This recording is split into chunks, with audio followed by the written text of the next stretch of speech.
In way of self-introduction, and it may be important because of where we're standing, I started in software development a long time ago, around I think 1989, something like that is when I originally started where my career was software developer. But I'm old. I am an art school dropout. It took me a while to become a software developer. As an art school dropout that went into software development at my company, that made me a UI person because my UI sucked less than other developers did. And I worked for a fairly small company at that time. We had 30 or so people, and we were a small product company. We didn't have job titles like product manager or anything like that, and because I was one of the least embarrassing developers, I got pushed out in front of customers an awful lot, and that eventually earned me the title of product manager. If I fast forward for the company I used to work for, the company I used to work for grew and grew and grew, and it got bought by Salesforce.com last year for $2.8 billion. So the stuff I used to work on is now called Salesforce Commerce Cloud, and the people I hired as teenagers are now employees there. But are now VPs there. There's another group of teenagers that I worked with in 2000. In 2000, an executive at my company left, and he joined this cool new startup in San Francisco. And the secret to success for this cool new startup was going to be this new process called extreme programming. They'd hired this guy named Kent Beck, who had written this book called Extreme Programming Explained. He came in to set up the company, and Kent had recommended or referred in a bunch of his favorite people to work at this startup in San Francisco. One of the guys that Kent had recommended ran a little consultancy, and he set aside his consultancy to take over engineering at this little company. The guy's name was Rob Mee, and his little consultancy was called Pivotal Labs. He set aside Pivotal. He worked with this startup in 2000 to 2001. And hey, I can tell more stories about that startup, but we sucked for a lot of reasons. The XP practice worked great, but we were building a stupid product that didn't work out. And it's that early project where I learned to both love and hate agile development. Love all the technical practice that agile brought to development. Love the really reflective process and the focus on being good, but all the things I learned in my first decade of software development weren't being done at all in agile development. In fact, I was told to work in really counterintuitive ways at this company, and it drove me crazy. And thank goodness the company went out of business, and I left the company, and my friend Rob Mee left the company because he kicked back up his company, Pivotal Labs, and it seemed to do okay because you're sitting in it. And Rob is still the CEO of Pivotal Labs today. So who works for Pivotal here? And you know who Rob is then. So anyway, that's the guy I pair programmed with in 2000, 2001, and he is a scary programmer. I don't know if he still is. But other guys like Ed Hyatt, which I see in pictures of Pivotal, were the teenagers that I worked with back then. All right, that's the only self-introduction I've got. Let me see if I can explain to you what's screwed up about Agile. I'll start from there. What's screwed up about most software process, and then I'll see if I can tie this back to the theme I want to talk about. Anybody who's ever seen me give a public talk, I apologize because I'm going to I start with the same broken record. It's sort of, who has not seen me speak publicly before? See, there's enough of you that, sorry if you already have. Every software process, including agile software process that I've seen, seems to start with ideas. And those ideas, look, if you're a startup, they're for your cool new product. But if you've already got an existing product, those ideas are for features or enhancements. And those are the things that we worry about how to specify. I remember having to learn things like use cases and UML and all kinds of other things. And then with agile development, we started talking about user stories. Those are the things that in traditional software we start referring to as our requirements. Now, it's all this stuff in traditional software that we call scope, and we still call scope in agile development. And because we're paying a lot of money to turn these ideas into something we can ship, well, that's what we've got to do, is turn those ideas into something we can ship. We worry about how long it takes. We worry about the time it takes to get from there to there. And because we're going to pay people money to do this, we worry about the cost, and that cost is usually a function of, well, team time, how many team members it's going to take to, over what time to build that stuff. Everybody's heard of this time, cost, scope triangle thing, right? And the basic stuff behind it is you can fix any two. If we fix the scope and the time, well, then we may have to add a lot of team members, so the cost may go up. If we fix the time and the cost, well, then the scope is going to have to go up or down. It never goes down, by the way. The scope never goes up. It always goes down. You always get less than you expected. Somewhere in here is quality, but we always call this an iron triangle, and there's no, if there's four things, we never know which one went, where quality went. Everybody's familiar with this thing? Yep. Now, the interesting thing here is, well, Agile is still about this stuff.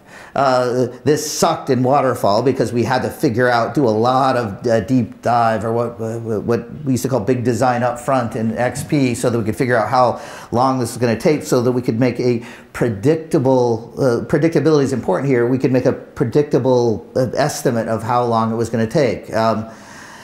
But Agile starts to fix that, because now we work in these short little cycles where at the beginning of every sprint or iteration we make a smaller time, cost, scope commitment. We start with a planning session, we commit how much we're going to do, and at the end we reflect on how much, well, we review how much we did. We make smaller bets for what we can do. But what's interesting is this always threw me, because that's not what product development is.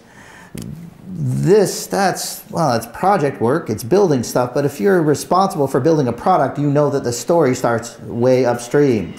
It starts, well, it starts upstream where we pay attention to the product we've got now. If you already work for an existing product company, and I started this way, I knew that those ideas nobody handed those things to me. I had customers and users, and if I talked directly to my customers, I'd find customers that weren't very happy with my product, and I'd find customers that were worse than unhappy, that were mad, and customers that were frustrated and struggling with problems. And it's the paying attention to them that gave me these ideas. Now, I guess in Agile development, that's the product owner's responsibility. In Extreme Program, we called that the customer role. It was their responsibility to do that. But what was weird for me is before Agile development, I and my team did that together. We all spent time with customers. We all figured this stuff out. And a product development process sort of starts with understanding problems. Well, what matters is what happens later when things come out. What we hope is true is that those people that were unhappy before are happy now. And because if you're delivering a product to the outside world, people aren't predictable. Not everybody's as happy as everybody else, and some people there's just no pleasing. The couple words I want to put in this drawing, it's everything between the idea and the delivery, that's output. And anybody who's read the story mapping book, I'm sorry, even if you haven't seen me speak publicly, you've already read this stuff. Output is where we start here, but what matters is what happens when things come out. That is called outcome because of that. And outcome is measured, we might measure output in time, cost, and scope, and quality. Look, Agile might add its own euphemisms like velocity to how much we built over time, but it's still how much stuff we built over time. But if you talk to these people and they're happy, they are not, look, if you think of any product that you love, one that you would tell somebody about, I promise you, you won't tell them, I love this product because it was built on time. Or I love it because it was exactly what I expected to pay, or nothing like that. What matters, well, how we measure this outcome stuff is by how these people change their behavior. Look, when we deliver this stuff, they need to see what we delivered, see it or find it. They need to try it. They need to use it. They need to keep using it. they need to say good things about it. Because if we deliver it and they don't do any of that, we're in trouble. Now, so far, okay, I've added more to this, and so far you've probably recognized that we don't actually see people use it, try it, or keep using it, or say good things about it at a sprint review, so we know this stuff isn't included in Scrum or anything else, or it's not what the team does, at least anyway. Now, and so far it looks like it's about making people happy, but that's still not product development. Product development starts upstream in the organization you work for. If we look at your organization has a different responsibility than these people do. Your organization has to sustain itself.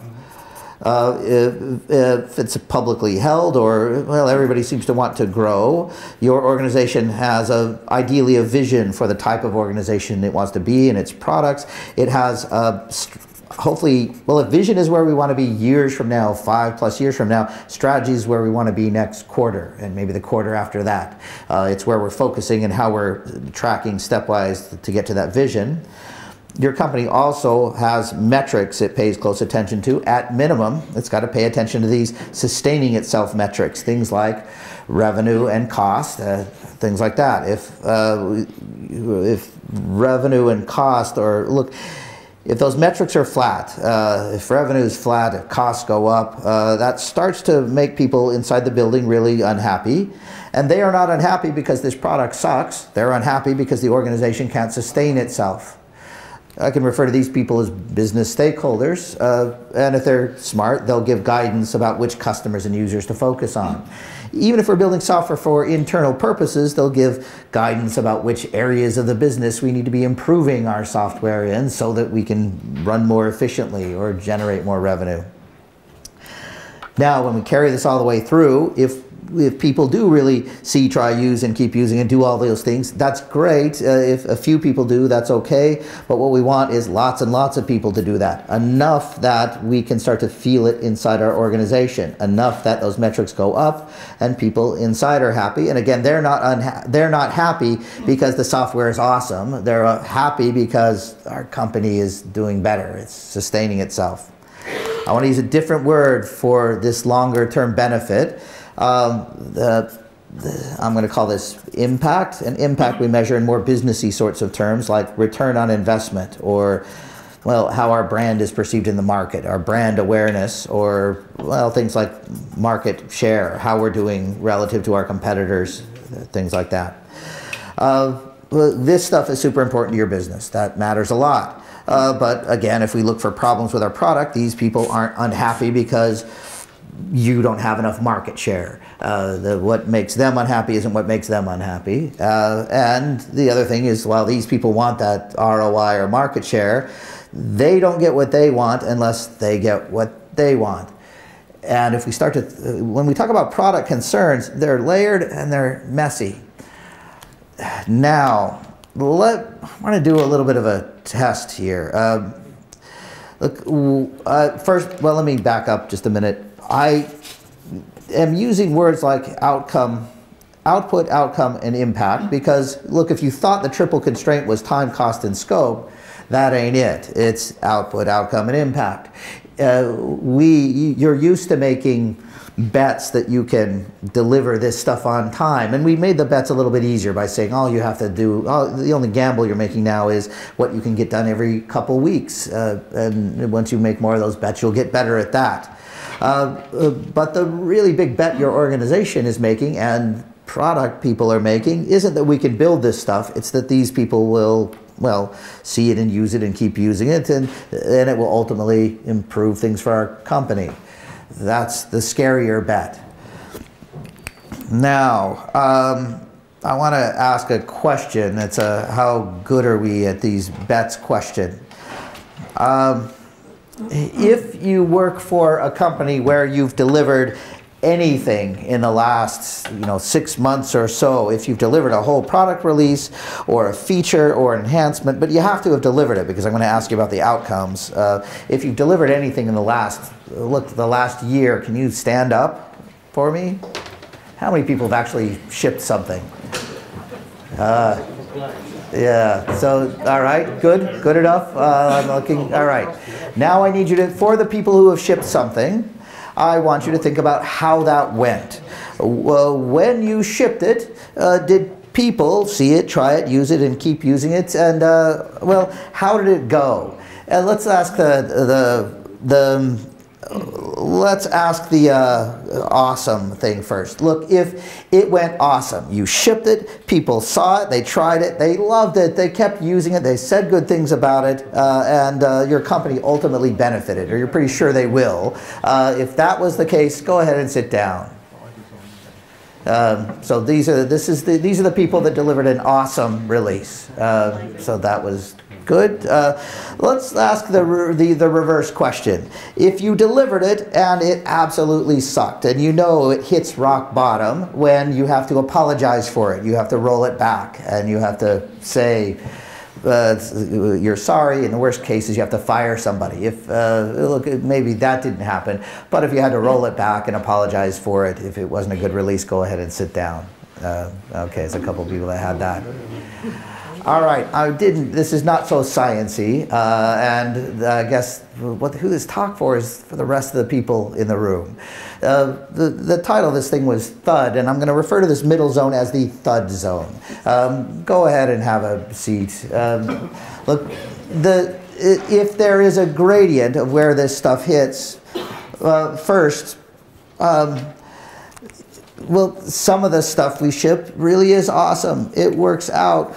People love it. Some of it really is awful. Doesn't work out. We need to roll it back. But a lot of the stuff we ship, look, we had high hopes.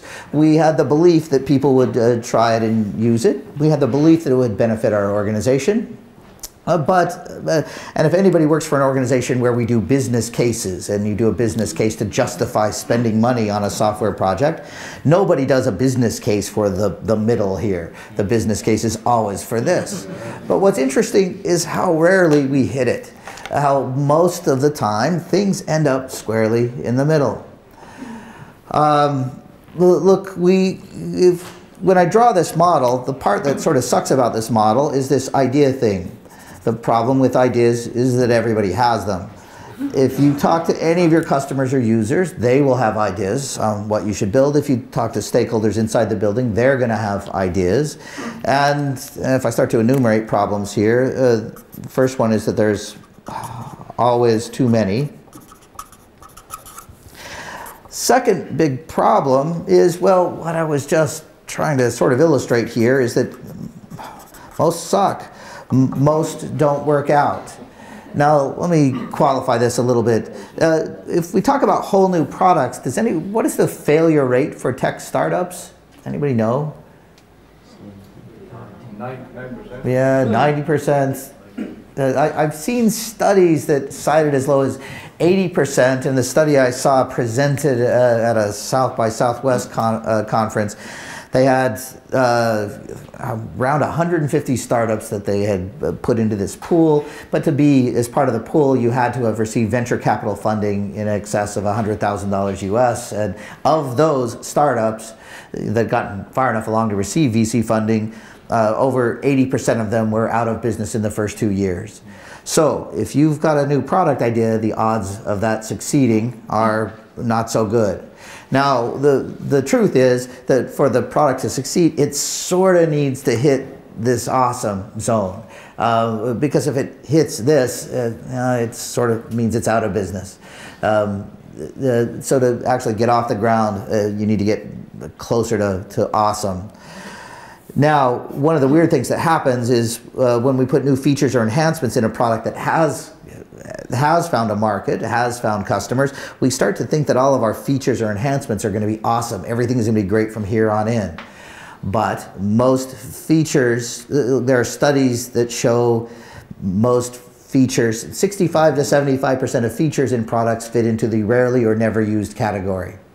It doesn't mean that everybody thought they would be good. Everybody put them in thinking that people would use them and like them, but well, we're bad at predicting that. If you thought it was hard to predict how long something's going to take, try predicting look, if it's hard to predict how long it'll take you to do something, imagine how hard it is to predict how other people will behave when they get your product.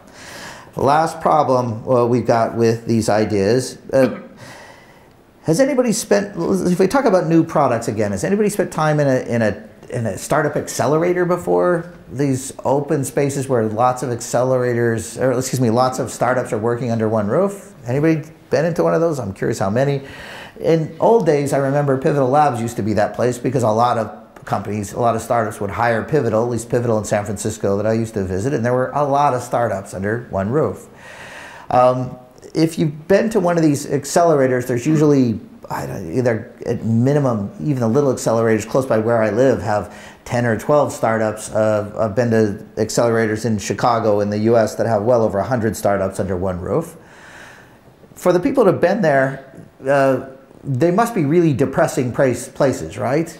Yes. Yes? Yeah, I'm not surprised you would say that, but I know this guy. But look, they should be super depressing places because everybody there, 80% of them are going to be looking for work in the next couple of years. Now, if I told you that 80% of the people in your company are going to be laid off the next 2 years, your company would be a pretty depressing place to work for. But when you walk into these startup accelerators, people are pretty revved up. They're pretty excited. They're pretty happy. And it's not because they're stupid. It's not because they think most tech startups succeed. They know that most fail. And if you talk to any one of them, they'll say, yeah, most of these people are going to fail. Most of these ideas aren't going to work out. Well, most of these ideas will fail, but not ours. Everybody's pretty sure that their idea is going to work out, and this is an annoying thing. We all go into this with a lot of bias. If it's our idea, it's easy for us to imagine it being successful. What gets difficult, and it's easy to imagine other people's ideas as not being so great, but everybody that brings you an idea thinks their ideas are awesome. Now, I needed to get this picture out of the way just to lay foundation. Look, maybe everybody knew this, but it drives me up the wall when I hear agile people say that we prioritize. We don't say scope, we say stories, and the other, we say stories, we say backlog. And it drives me a little, having come from a product world, when I hear people say we prioritize stories based upon business value. Look, if value to your business comes from these things, and these things come from people using your product, and these things are so horribly unpredictable, concepts like prioritizing your backlog by business value seem insane. It's like prioritizing lottery tickets sometimes. Now, not all investments are lottery tickets. Some are more sure things, but well, we know at least for tech startups, they're a lot like, well, not quite lottery tickets, but not much better. Let's talk about what we do. I think a lot of people are already familiar with the stuff I'm talking about. And look, how many people are familiar with lean startup and lean UX thinking? Everybody? I'm going to be tired and old. Is this boring? Then let's see if I can finish fast and you can ask me some tougher questions. But look, if we talk about agile development, or, well, just the delivery part, there's the typical model where I may start with a backlog. I take things out of a backlog. For using things like extreme programming or Scrum, we usually had a fixed time box, where in that time box we wanted to turn some of those items into working software. We do some kind of planning meeting to start with to try and predict how many we can get done. We estimate, we make sure we understand those things. In the end, some software comes out, and then we do another meeting to review what came out and reflect on the quality of that thing. Did we build what we said we would? Is it good? The things that matter here, well, are predictability. You know, if you predict you're going to get 10 stories done and you get 4 done, that sucks. If you predict you're going to get 10 done and you get 15 done, that sort of sucks in another weird way. People think you were hedging or sandbagging when you said 10, and so they get concerned about that too. We worry about quality. We want these things really done. And so we test inside and we review it and we take a look at the quality.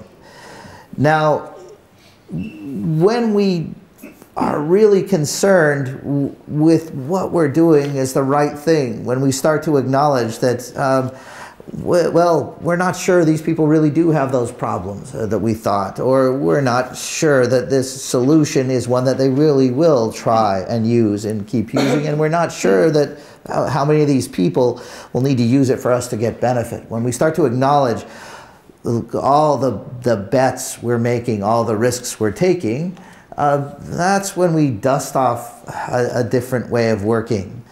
That's when we start to acknowledge that all of these things are risks or bets, and that's when we dust off one of these learning processes. I'm going to call this discovery work, but discovery work is what's driven by lean UX or lean startup,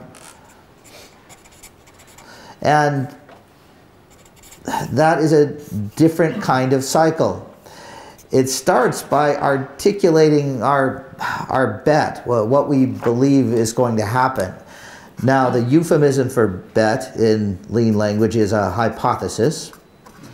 If we use that, that makes it sound sciencey, but I keep running into situations where I have actually someone from a science background in a class, and they say, well, that's not the way you write a hypothesis, or that's not the way you test it. And I say, well, okay, maybe it's just checking or something like that, and that's why I started to use the word bet, and I'll use that until a gambler tells me I'm not using that word right.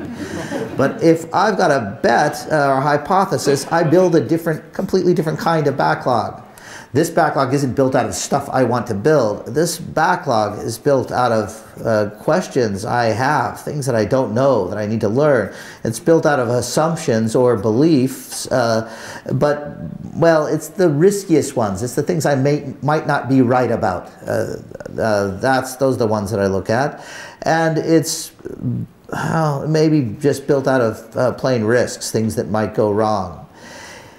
If I start to articulate what those are, the next question I'll ask myself is, well, what's my riskiest? The top of this backlog isn't the thing I want to build next, it's the thing I want to learn next. If I understand what I want to learn next, then I can figure out, well, what would I do to learn that? What would I do to de-risk this? Given some kind of test plan, I may build something to test. It could be just a script for an interview. It could be a prototype. But look, I eventually hopefully get something out in front of somebody, because oftentimes our assumptions are about our users. We'll get something out in front of them, and I actually test that.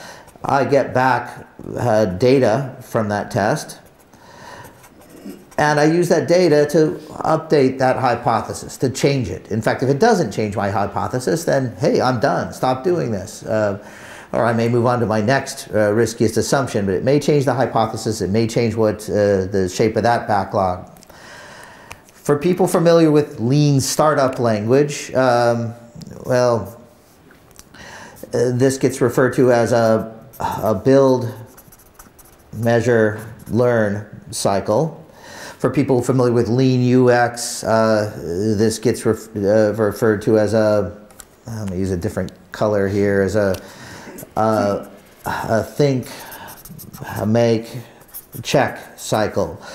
All of these cycles are different. They're about learning and learning fast. And well, here, over here on the left, when I say velocity, I mean the velocity of delivering quality working software. It's delivery velocity. Here, velocity is important also, but the velocity I'm talking about here is, well, this learning velocity. And let's talk about learning velocity for a minute. And let's talk about how to move fast when you're learning. If there's a continuum that goes from fast and cheap and ends with expensive and time-consuming,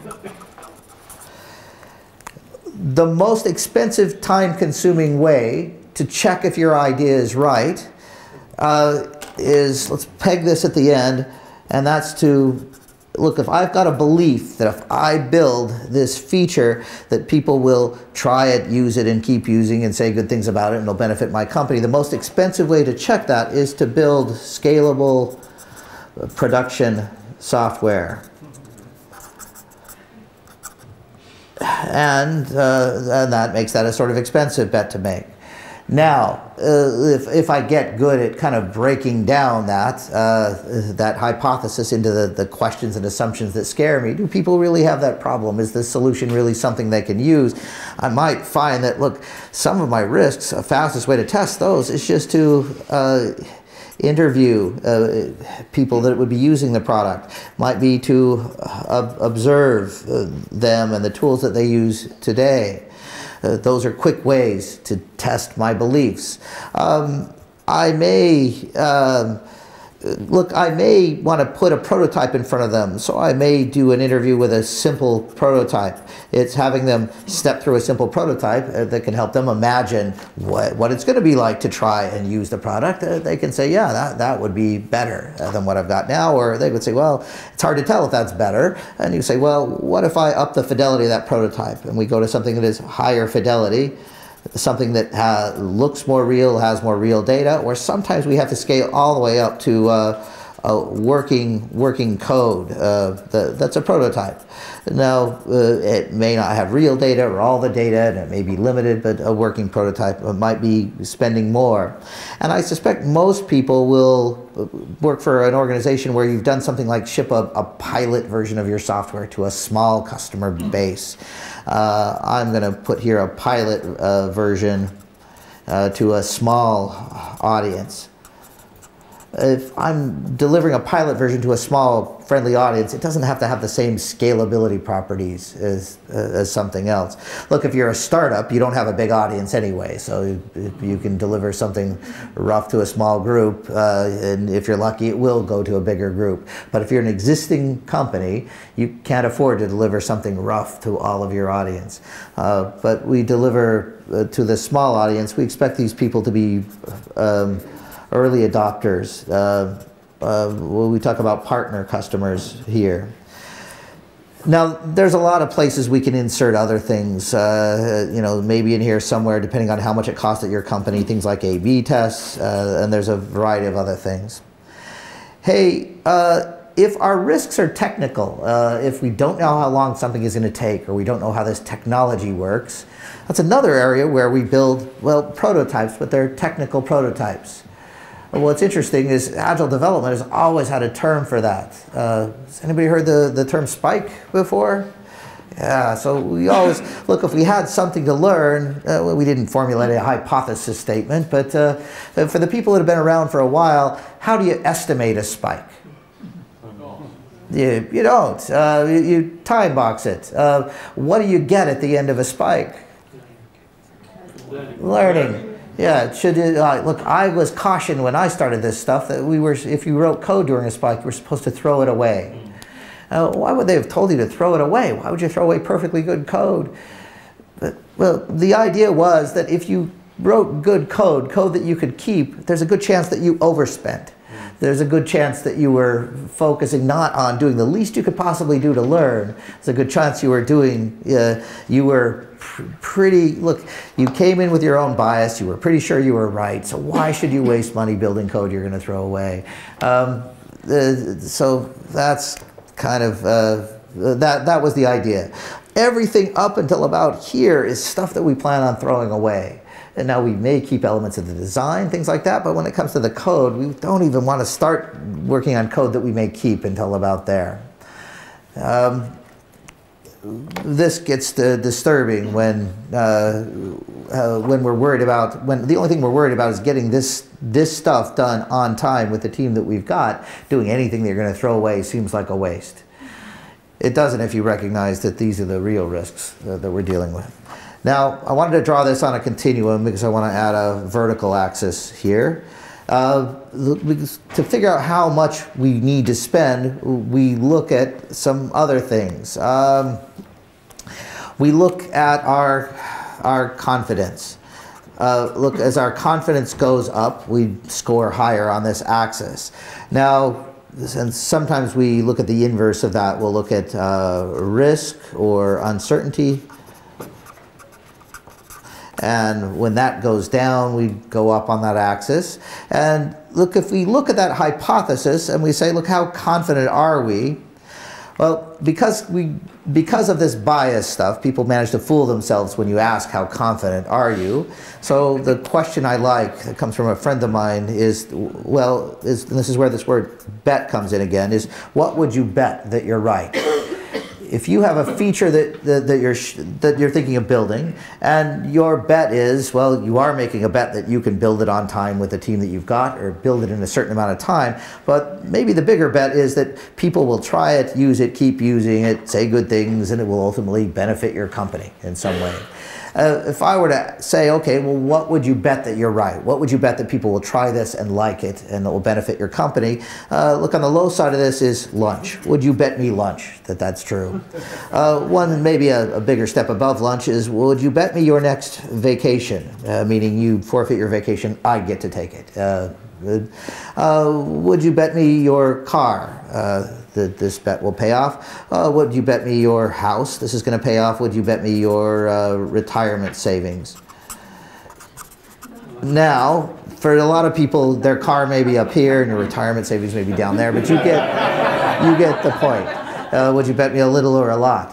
And when you make this real for somebody, I work with a lot of product people. They say, oh, we're really confident this is going to be awesome. And I said, great. When this is awesome, look, if this is awesome, I'll buy you lunch. Or if it's not awesome, you'll buy me lunch. And I say, well, maybe not. Or, okay, if this is awesome, we'll give you an extra week of vacation. If it's not awesome, you forfeit a week of vacation. Now, how confident are you?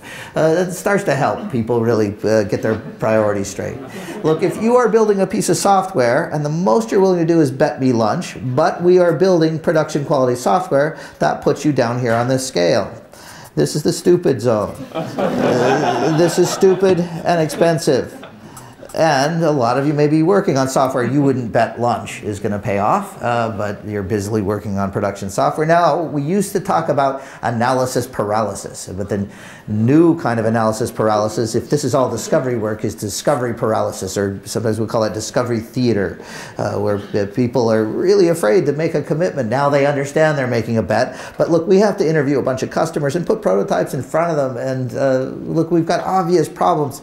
If we're working on obvious problems that should be solved, and we know what will make a difference, but we're still going through weeks of rigor here. If you bet me your house that you're right, that puts you up here. This is also stupid, but it takes less time to do this stuff, so it's not wasting as much money. It's wasting more time than money.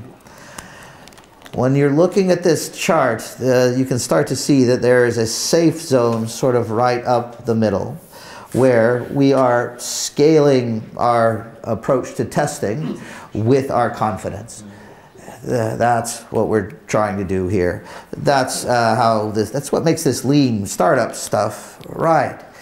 Now, there's more to talk about here, but what's interesting is if you're too gung-ho on agile stuff, if all software is built high quality and to scale, then, well, none of this stuff makes sense. If one of the agile principles is the primary measure of progress is working software, which it is one of the agile principles, this stuff doesn't make sense sometimes. That's why this is sort of a newer thing. That's why we're catching up. These sorts of things live side by side in a process. I want to make sure, I want to get to a point where I'm talking about it. Look, if these two things live side by side in a process, there's a way we talk about this that I don't always love, but has anybody heard of the term dual track development before? Yeah. It's called this because first thing to pay attention to, it is two tracks, or because we have two kinds of work that we need to do. And it's not meant to be two teams. It's not meant that this is the product owner's job and this is the team's job. Both of these are two kinds of works, and in healthy, agile teams, we do both. But what's interesting is this work, well, this work in a typical agile cycle, these might be weeks, anywhere from 1 to 3 weeks is common, 2 weeks is most common, and a lot of people are doing 1 week iterations or sprints. We may use Kanban here instead and focus on continuous flow, but still we're trying to do things take weeks before we get full features out usually. But when we talk about these sorts of experiments or tests, we want these things to be, well, I was about to write days, but when we're really good at this, hours. We might do multiple times around this loop in a day for doing this well. That might be hours, they might be days. Look, when we're really ready to invest, we could go up to weeks for those last best tests. These things are shorter, and the annoying thing about these things is they're not very, well, we don't predict how long they're going to take. We do what you guys said, we time box. We get to steer, we get to say this is how long we're going to spend learning this. We're going to spend a half day on this. We're going to spend a couple days on this, and we will stop when we get there. That's how we control our spend here. But at the end of every learning cycle, we get some data back, we reprioritize our risks and assumptions, and then we start over again. It's hard to predict if we're doing these and they take a couple days each. It's hard to predict on Monday what we'll be doing on Wednesday, because it depends on what we learn on Tuesday. And so we can't predict a couple weeks of this stuff. All we can do is predict that we're going to be doing it, and we can budget a certain amount of time to do it. When we talk about what's going on in this discovery track, we may pull ideas out, and we may go through these cycles, and a first one may take a while, because coming up with our first hypothesis sometimes takes a few days of figuring things out, and then to get to our first test. But once we got our first test out, some of those tests go pretty quick. Sometimes what happens in discovery is we toss things out. That's good. If we can kill something here or trash it, that's great. If we can trash it and then pull in a next idea and start learning again, we can do that. But at some point in time, we get to a point where we say this is worth investing in production, or look, if we're going to do one of these last best tests, we're going to ship something to a pilot set of users. Now it's time to do something that's production or near production on the release. That's when I produce, well, a real backlog item that I care about, and that's when we drop into these cycles that seem sort of long and ponderous by comparison to these. If you're in a team and you're doing both of these at once, we're always working on building something, and once we get done doing discovery on something, we start doing this work. It doesn't mean we stop doing any of this discovery work. It means we pick it up and well, start doing more discovery on the next thing. We're always doing multiple of these things together. Now, I'm drawing this thing. This is why this is called dual track, and I want to get to the last, I want to show an example or talk about the way this goes and get back to that thud idea here. If we do some discussions, I can go a lot deeper into any of this. Is anybody working in a team today where the team does some learning work or some experimentation and does really production quality delivery in the same team? Anybody doing that today? All right, none of you needed to be here. Sorry about that. Nothing new here. There's a lot more to talk about with how we involve other team members other than UX designers or product managers in this stuff. It's important that developers and other team members be involved in this stuff. But I want to show an example. Let's go up here. I want to pick it from here.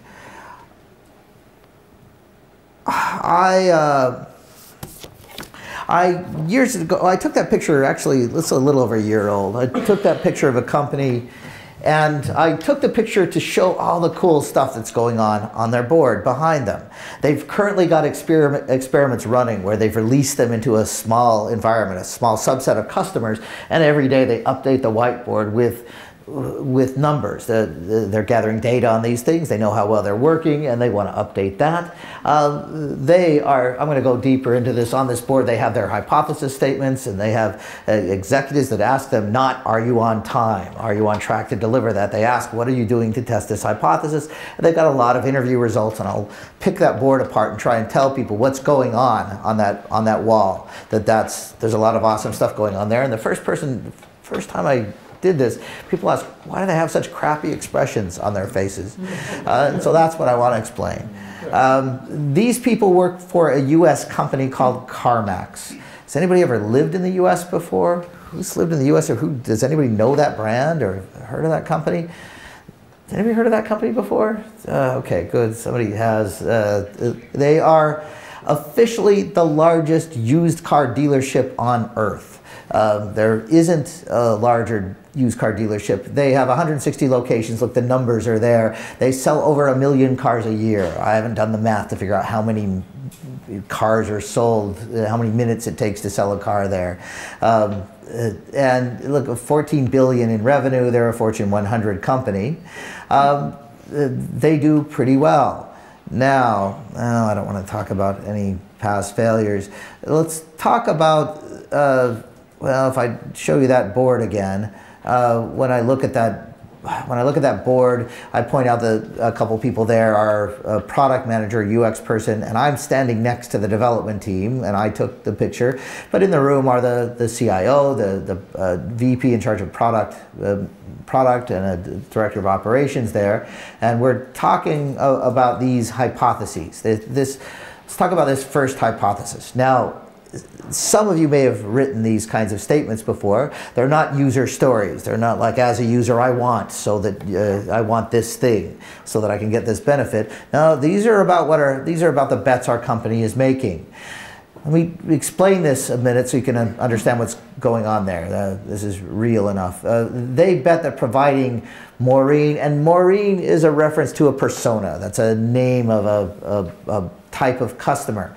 Now, this is the finance department of CarMax, and they're talking about an idea they have to streamline financing. And Maureen is someone who needs financing in order to buy a car. She's not on the low end, meaning she really needs financing, and she'll take anything she can get financed. There are people on the low end that have bad credit or low income, and they'll finance whatever they can. She's not on the very high end either. So there are people on the high end that may or may not take financing. It's not a problem for them to get approved, and they get approved for pretty much anything they want, and they may make have a sizable cash chunk to put down and may finance some. She's right in the middle. She needs financing, and she'll use the amount that she can finance to make a car buying decision.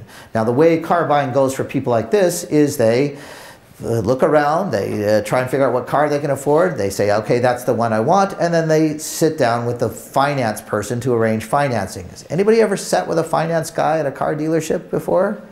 And how do you like that experience? Is it awesome? Now, the CarMax works on this better than most, but how long does it usually take? A few minutes? No, it usually takes a long time. And what happens to people like this is they sit through that experience. They finally get to a point, maybe 45 minutes into this experience, where they figure out exactly what the payment is going to be. And then people like Maureen say, oh, that's $20, $20 now equivalent to 20 pounds more than I can afford every month. I can't get that car. I need to go back out and look at this other car. And so they have to start a lot of this stuff all over again. Or the opposite is true. She wants to get the coolest car she can get for her money. And this comes out, if this comes out 20 pounds short, she'll say, look, instead of this Audi, I want to take a closer look at that newer Mercedes. I think I can afford that instead. And that causes the people in CarMax to go crazy and her to go crazy. This takes a long time. So that's the kind of customer, that's the problems they believe exist. And the rest of this reads that they believe that by providing people like this decisions on all vehicles. Now, decision is a lending term here that means we're not going to tell you what your payment is approximately. We're going to tell you what it is exactly. We're going to tell you you are in fact approved, and this is what you would pay exactly to the penny, what you would pay for this car payment. But normally this takes a long time because they have to actually give the vehicle identification number to a lender, and the lender has to actually approve it and assign it a particular rate. But they're saying, no, we're going to have you fill out a simple application, and we are going to give you decisions on all vehicles. This means that she fills out an online application and she starts browsing for cars. She's going to see the exact payment amount for every single car. This means CarMax gets to change the way banks work, and because of how many loans they facilitate a year, they can do it. They can say, bankers, you will now give us an API to auto-magically approve loans, or you will give us algorithms so that we can take a general approval and turn it into calculate specific payments that you will then agree to buy for exactly what we said, so that we can honor those commitments. So if they show her decisions on all vehicles, she's going to feel more empowered. She's going to feel more empowered to buy her car. She's going to save time, and ultimately this results in the business. What the business wants to see is an increase in conversion. We sell more cars. Does that make sense? Too much description. So look, if you could shop for a car and you could fill out a quick online application and you would see all the payments there, and you could more or less, look, this is one-click shopping for cars. You can click buy it now. They actually have home delivery. They will deliver it to your house. You sign the paperwork and that's it. It's done. How many of you, what would you, let's, I won't ask you to bet anything, but do you believe this? Do you buy this idea? I'm going to ask you a question on a scale of 1 to 5, where 5 is, yeah, that's awesome. I think that's a good idea. I think that's going to work out. 5 is yeah. 3 is no, I think it's a pretty good idea. It might work. And 1 is no, there's some problems with that. On a scale of 1 to 5, how confident are you that that's a good hypothesis? 1, 2, 3. I'm looking for variations. So I see anywhere from 2s to 5s, and you know I'm setting you up, by the way. So, I like replacing that. We used to write these hypotheses with a "we believe that," but for some reason the bet language is the stuff I like now, because this is what leadership is betting. This is what the team needs to know and understand. Look, there are the descriptions of who Maureen is, and there are concept sketches of what's going wrong. And look, if I go to this, look, they do interview a lot of people. They recognize the patterns. They interviewed enough people to latch onto the specific pattern for Maureen. This is where the back and forth hurts most, is with people like Maureen. And they interviewed, they observed, and they started building simple prototypes to show what a solution would be to get Maureen's reaction. They do what's called a value test. Not Maureen specifically, there's no actual person named Maureen, but they put these in front of people, and this is the kind of prototype they put in front of people. It's the screen that would appear right after you filled out a loan application, and it shows you the car. Look, they're showing you, look, you can see cars here, and you're seeing the price of the car, but you're seeing these 3 loan offers. How much you're paying every month, how much you'd have to put down, and what the rate is. And when they show these kinds of things to people, people say, that would be awesome. I would love that. But a weird thing is happening that's scaring them a little bit. One of the things, when people are looking for their cars, they really engage. People seem to like their cars. They're interested in cars. They really engage with their car, but when they put this prototype in front of people, they sort of disengage. And, well, it sort of makes sense because nobody wanted that 2011 Volkswagen Jetta on the top. It's a prototype. It doesn't have, that's a real car, but that's not the car they're interested in. They said, look, for people to really engage with this thing, we're going to have to up the fidelity of this prototype. We're going to need to show them the cars they're looking for and rates that are accurate. It's not going to look any different. We're going to up the fidelity of the data. So you can see there's a bit of a challenge here. If we're going to show real data, we've definitely got to build some code, or we've got to use code and build something that's working. And right away, this threw everybody into a bit of a fuss because look, to get real data, we're going to have to write code and to get it into the UI and the live website. I don't know how we're going to do that.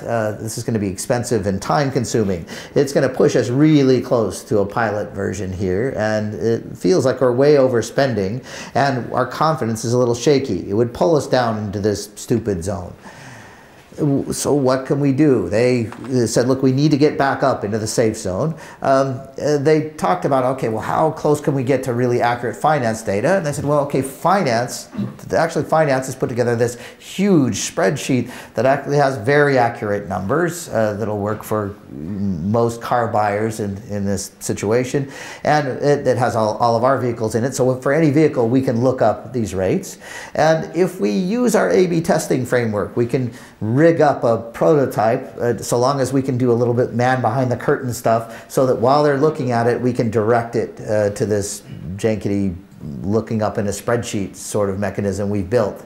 So that way we can put UI in there that shows the loan. So they figure out how to do this, and that pulls them back into the, or pulls them down here, puts them back to where we're spending something on order of a sort of sophisticated A/B test.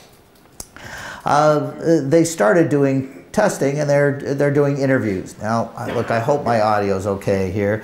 I'm showing you these people here, and let me, I'm going to show you a little bit of some of the interviews that they had done to test this idea. They are using a tool called Ethnio. Anybody ever heard of that tool before? Yep. Yes? Yeah, oh, yeah, I know you guys wouldn't know that tool. Never mind. Anybody except the Greeks heard of this tool before. Ethnio is pretty cool. If you've got a consumer-facing website and you've got people looking at your website, you can, somewhere in their flow, you can pop up a screener. At CarMax, this short screener would say, could pop up after they've been looking for cars for a little while, and could pop up and say, are you looking to buy a car in the next month? Will you be financing your car? And the third question is, would you be willing to talk to us right now? And then they type in their name and phone number, and they get a hold of people directly. They refer to this as Ethnio phishing because they fish for customers, and if they want to talk to customers, they can write a screener up, and they can be talking to people within a few minutes. It's pretty cool. This is the beginning of a call from somebody. Oh, let's see how much audio I have. Can you hear that okay? That's just the phone ringing. It's nothing much to hear yet. Hello, this is Matt. Hey Matt, this is Archie Miller calling from CarMax. How are you? Good, how are you? I'm doing pretty good. Hey listen Matt, you had recently filled out a survey on our website saying that you might be able to help us with some research. Is that still the case? Yeah, sure. Could you just hold on like 30 seconds? Yeah, no problem. Take your time. Anytime at roccocollision.com. So a lot of people don't want to talk to customers because they're at work, or that we have to make appointments with them and they have to be after hours, things like this. But the cool thing about Ethnio is you're catching people doing what they're doing, and this guy is at work. Probably shouldn't come as a shock to you that people do their personal business at work. So he puts them on hold, goes into the back room, and Hey, it's no problem, Matthew. Do you prefer to go by Matt or Matthew? Okay, all right. So are you still in front of your computer? I am. Okay, great. Let me tell you how we're set up here. First of all, I have you on a speakerphone. Can you hear me okay? Oh, super. The reason I have you on a speakerphone is because in the room with me is our product manager, Beth. Hi, how are you? Good, how are you? I'm doing great. And so what we like to do is call folks who are using our website and just try to hook up with you and find out how things are going and to share ideas with you that we're working on. And so we do that using online meeting software called Zoom. And the first thing I like to do is try to get our computers hooked up. I'm going to wanted to pan around the room. I want to point out Archie's lies. First, I'm here with Beth. And he stops, and I panned around the room to show you, it's not just Beth there. The rule at CarMax is we do these interviews all the time. Everybody's welcome in. We want team members in every morning at the stand-up. They're going to say, we've got these interviews, or we're going to be fishing for, from 10 till noon. Please come in and take notes. But that's Jason. He's not ignoring them on his computer. He's busily trying to get this prototype set up so that when they figure out what cars this guy's looking at, he can trap the URL, and I don't know what he's got to do. He's got to do some crazy junk to make this work. They could have made it better, but they were trying to get going with this. There's always other people in the room. Let's continue on here. Just like on online meetings. There you go. That's our doorbell, Matt. Yeah. Okay, and let me see. You should see our homepage there. Yeah, I do. I'm going to give you control so you can kind of scroll around. So you should be able to control that now if you want to try to scroll in it. Just click inside the browser somewhere. There you go. Yep, there you We all set. I just want to make sure that we're hooked up and ready to go. And so this is the website that we work on. I'm sure you're familiar with it. We're not salespeople. We don't work in marketing. We just work on teams that design this. And Matt, the stuff that we'll talk about today is not necessarily anything Beth and I have designed. So what we really like is some real brutal honesty from you. And when you're talking about the different things that we look at, we love to hear bad news from people. So if you have anything to tell us, I just want you to feel free to speak your mind. Also, anything you say is confidential, so we just keep it here on the product team. They did give me permission to share the video. I can't share any of his personal information. We'll send you a gift card for Amazon, and we'll send that to this email that you gave us, right? Okay. Can you tell us what were you doing on the website today when we interrupted you? I was looking to order a pizza. No. I was joking. Come on. Okay. Yeah, no, I mean, specifically, I was looking at a car, but specifically I was looking to check the status because I had a car transferred recently. Oh, okay. And then I got swallowed in and started looking for the same car, but other versions of it. Okay. So what part of the country are you in? Now I'm gonna look. They spend a lot of time talking with him. You know, he said I had a car transferred, which means I'm interested enough to buy a car that I had one transferred from one location to the store closest to me. That's one of the things you can do because they've got so many locations and so many cars. And this shows you how serious he is. He says I got sucked in, and people looking for cars. This should come as no surprise that when you're looking for a car, people spend like an hour a day, every day, looking and re-looking at cars on their website online, and they know this. And he's way down the pipe, and they talk with him a lot about his cars. He shows them the cars he's interested in, and they're working really hard to confirm this is the kind of guy that has this problem, because it's not going to work to show him a solution for a problem he doesn't have. His reaction is going to be, this sucks, and not because it sucks, but because he doesn't have the problem. They spend a lot of time talking with him. They eventually have to set up for what we talk about as a value test. This is not a usability test. It's not whether he can use the software, but they have to know whether he likes this solution. That's their risk. That's what they're concerned about. So Matt, if you don't mind, I'd like to do a quick role-playing exercise with you if I could. Okay. You indicated in the screener that you filled out that you might consider financing for this car. Yeah. Now I'm going to cut that just a minute. I wanted you to hear him say we're going to do a role-playing exercise. They talk with him a bit more about financing. In a 30-minute interview, they're at about 16 minutes in. They've been talking to him for a long time. They know the guy well enough, and they have to do a test that we're going to call an Imagine If test. Okay. Okay, I'm going to take control just 1 second just to go through this role-playing exercise real quick, Matt. Let's say that you went on our site, and this is an example of what an online application might look like, the different types of things that we would ask. And let's say you went online, you filled this out, and then you have an apply button. And after you hit an apply button, you get an immediate response. So I wanted to show you what that response would be and then get your reaction to that, all right? Okay. So let's say you fill out the application, you hit apply, and this page comes up. Can you give me your reaction to this? You're pushing me into a car.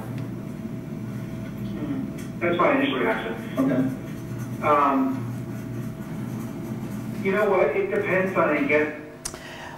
He talks a lot about how he feels or why that's interesting, but let me ask you, does he sound pretty excited about that? No. And what's interesting is suddenly attaching this is the exact price you pay and you can buy this right now causes people to say, whoa, whoa, whoa, I'm still looking here. I do a lot of looking. It's going to take a while. And then it also causes them to start to scrutinize the rates. They say, look, my bank advertises lower rates than this. It's got to be better than this. And it's also confusing buying a used car. The CarMax sells used cars, just 1- and 2-year-old cars, but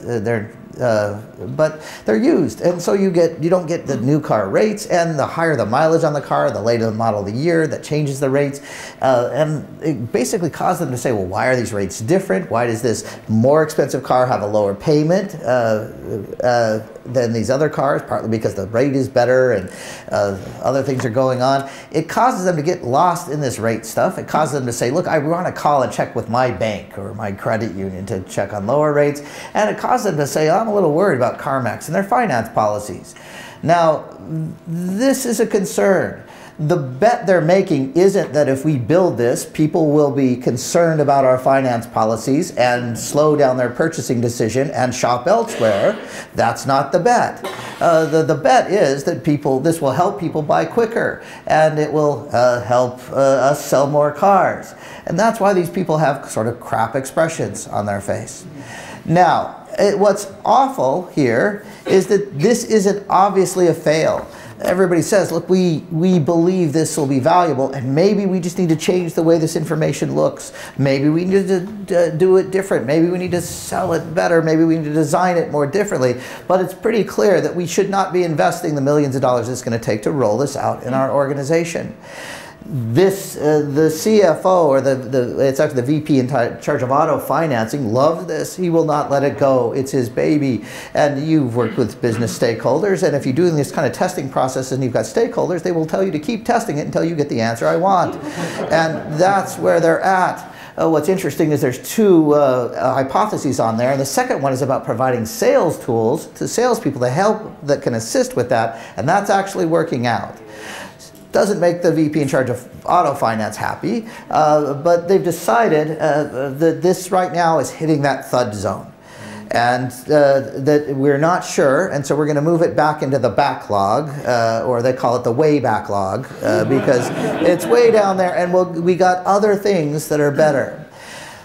I'm working with more and more companies where we are really trying to be deliberate about this discovery stuff, and the thing that I'm learning is it's not helping always. We spend a huge amount of our time not saying, it would be awesome if we could figure out that this is a stupid idea, I'm glad we killed it.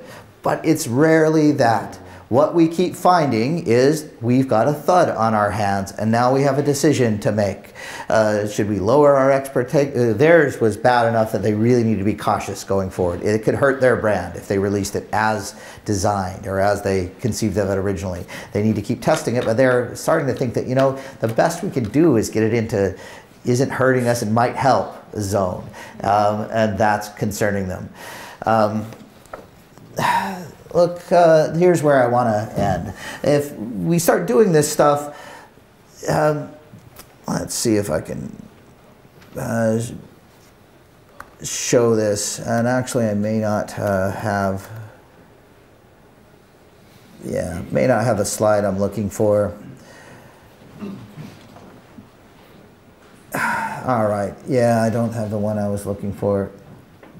Look, everybody here is a little bit geeky, and look, you have a choice. That's the one I was looking for here.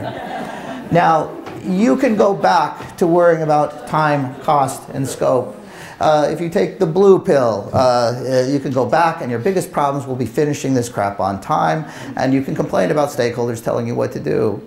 But if you start testing this stuff, well, just like in the movie The Matrix, if you take the red pill, I promise we will pull you out of that world, and what you'll find is you're in this post-apocalyptic world where most all of your ideas sort of suck, and it isn't really clear how to proceed forward, and you may wish you could go back to the world where you just worried about building this stuff on time. time, and you have a choice. Do you want to go back to the fantasy world that is slightly uncomfortable, or the real world where it's super uncomfortable? This is where this stuff leaves us. All right, that's where I wanted to end. I don't have a big finish. Thanks very much for people here.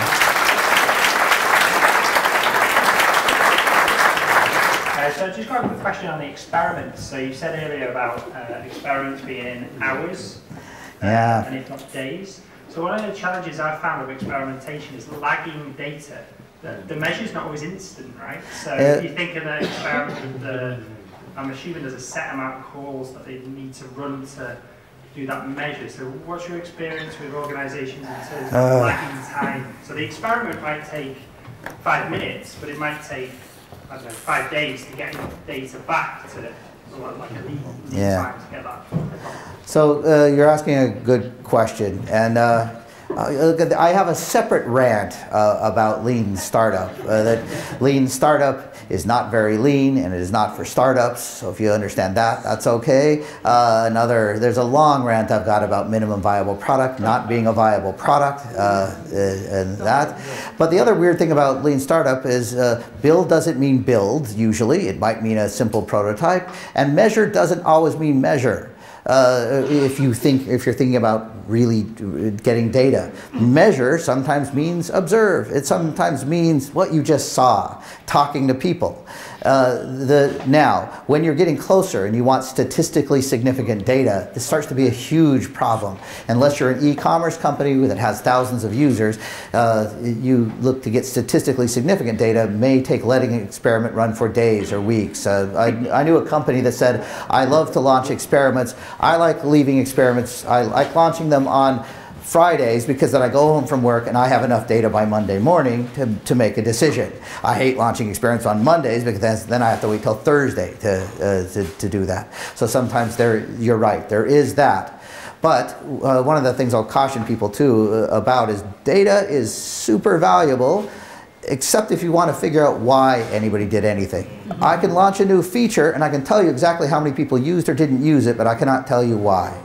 Then I've got to start getting data or learning by actually talking to people about their experience. So we always complement subjective and objective, and then for some people, especially people doing bigger enterprise stuff, getting statistically or getting enough data isn't even an option. So that measure part sometimes means what you're talking about, and you're right, and you have to wait, but we aren't comfortable waiting.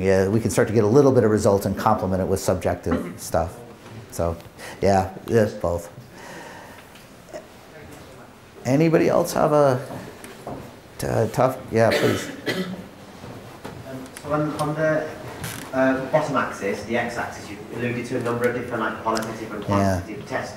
Have you? Is it in a latest book or somewhere, or because that's not in the lean startup though? No, it's not. This diagram, and I'm terrible at giving attribution. There's a variation of this. Is an adaptation of a diagram from a guy named Jeff Constable. Constable.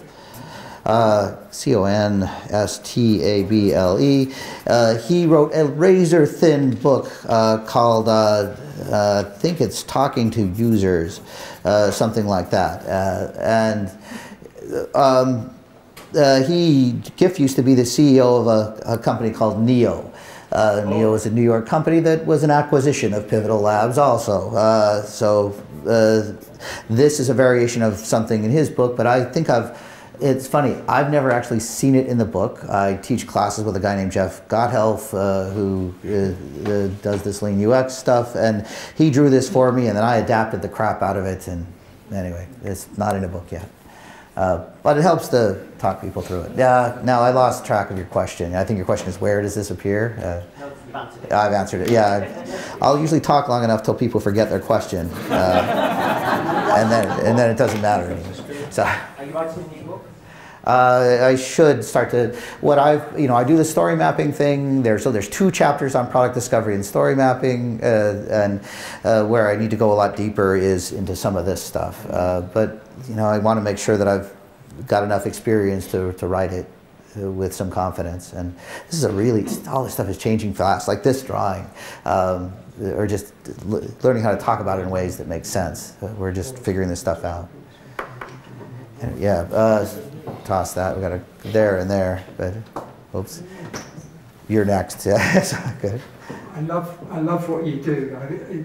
I work in the not-for-profit sector on small projects where I can do things. So when I use that output, outcome, and impact language, it's adapted from a nonprofit world. Have you heard that before? I haven't come across it, but I've been doing some of the stuff. By the way, if you Google output, outcome, and impact, the first hits you'll get for that language system came out of the nonprofit world.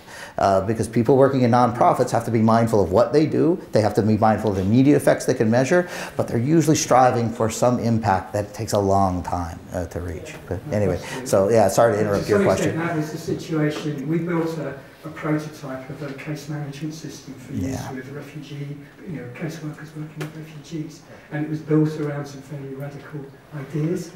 And we prototyped it. We ran a pilot in a tower block in Glasgow. Yeah. And the user said, it's a pain in the arse to get the data in, but once we've got it in, it's really helpful because we can now see what's going on with each client. But we were then in a situation of, do we invest in, if we threw away, as you said, we threw away the front end and completely rewrote it, but it was a big gamble because to do it properly, I couldn't see a way of doing it on a small scale. We had to sort of take a risk that we could solve the usability problems. I don't know if you've got any thoughts or answers to that, but at some point there was still a sort of, and in a situation where budgets were very limited. And so on. And especially when your budgets are constrained, things like that, you need to be super mindful of the bets you're taking. And the real bet for you is if you were to roll out the system you had big, the question is the pain that people are suffering getting the data enough to such that they won't get the data in, and then you never get the benefit out of it. Was that that you were dealing with? We got there in the end, but it was, a number of sleepless nights I had over it. Yeah, generally speaking, usability concerns aren't high risk. They're solvable. So like, I don't know if exactly what you were looking for, but if you had that risk again, I would have said you can solve those problems. Good people within a budget. well, then you have to figure out what's the budget, but how much the budget. But it's in to solve those with people contributing time, you're in the tens of thousands of pounds budget, not in the hundreds of thousands of pounds budget, without knowing the details of it. But and so, did you guys go forward to try and work on those and solve them? We got it eventually. We did a soft launch of the new system. Iterated multiple times. You iterate, and now look, you've solved the value problem, and by putting in a pilot location, you proved that there was value ultimately in the data, and your next biggest risk, or the top of your learning backlog, it was that usability problem, and that's where you start to iterate on the usability stuff until it's right. Really, I've been around in IT since '76. You got me beat a little bit. And for me, Agile brought a whole stack of stuff, but there was a lot of stuff that got... there's a lot of stuff you're bringing back a lot. I think, nobody invents any of this stuff. It all just comes back. We started, remember that stuff? We had a big conversation about this last night with that guy behind you. But you had a question up in front here, too. Did you still have it? And then... you talked about a dual track. You kind of advocated that as an approach. If you're working advocate's a strong word. But if you're working with a system of large numbers of component teams, then each team obviously is not going to be in a situation where they're going to be able to do that. Given that I have a system of component teams, how would you approach this kind of testing? Would you have a dedicated sort of product design test team? One of the things we look for is what you want. I want product teams that own output and outcome and impact. So we want them testing their own stuff because of this. Well, I don't know. People hate things thrown over the wall to them, and if you've got people that are component teams, you said, that are building individual components, oh God, how long is it going to take me to answer this question? Usually we like the idea of we've got one product and one team. I can only draw boxes and stick figures, but this is the most complicated drawing I can draw. This is it's supposed to be a cow. Does that look like it looks a little more like a pig. Those are horns of this cow. The reason I'm drawing this cow is you need to imagine this cow is a really big product. And you need to imagine those big posters you used to see on butcher shop walls where they showed the cow and all these perforations and things like that. Presumably if you had a cow and a chainsaw, this is how you would disassemble it into cuts of meat. But this is what we do with really big products. We disassemble them into product parts where we have a team responsible. We have teams responsible for parts. In any big .com, I'm going to find a team responsible for a shopping cart and a team responsible for a product page and things like that. And we break up products this way. Now, I'll usually draw multiple cows in a farm because then I end up having to draw this grass they're grazing on. But we know this is a platform. And platforms have platform components that may be consumed by multiple products. And then we have platform teams that build those pieces. But when we've got an idea that comes in that we want to test, and that idea we think when people will use it, it will benefit the organization, the problem is it changes a little bit here and a little bit here and a little bit here, and it gets broken up into a lot of parts.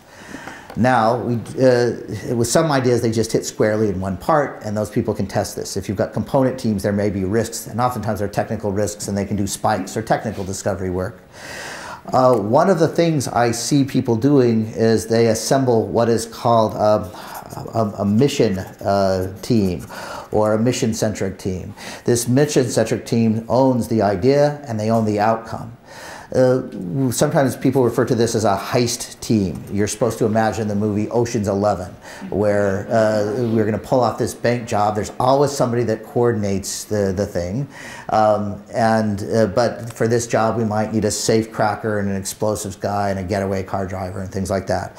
You assemble your heist team, and that heist team is built out of members of each of these teams. We want a team that has no dependencies or as few as possible. And we want that team to own the outcome. We want them to work on this until they're done. One organization I was working with referred to these as boomerang teams because people would go out to this and then they would boomerang back to their teams.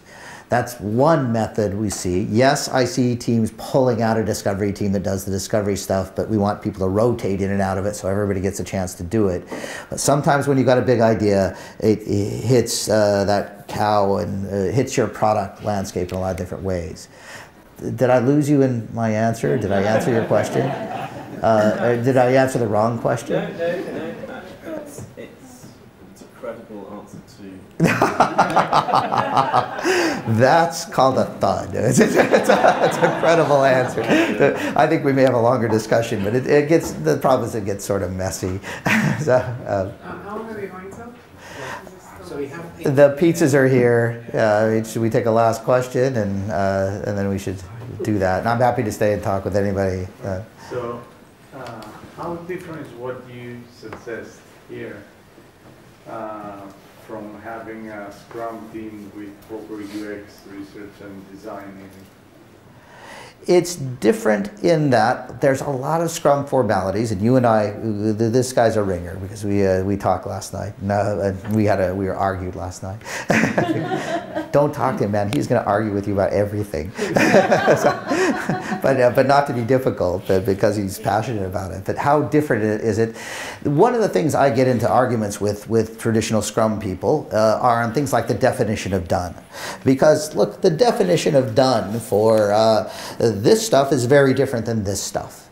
I get into arguments about, especially Scrum these days. If anybody's been around for a long time in this stuff, they know that Scrum it works differently than it did in the early 2000s.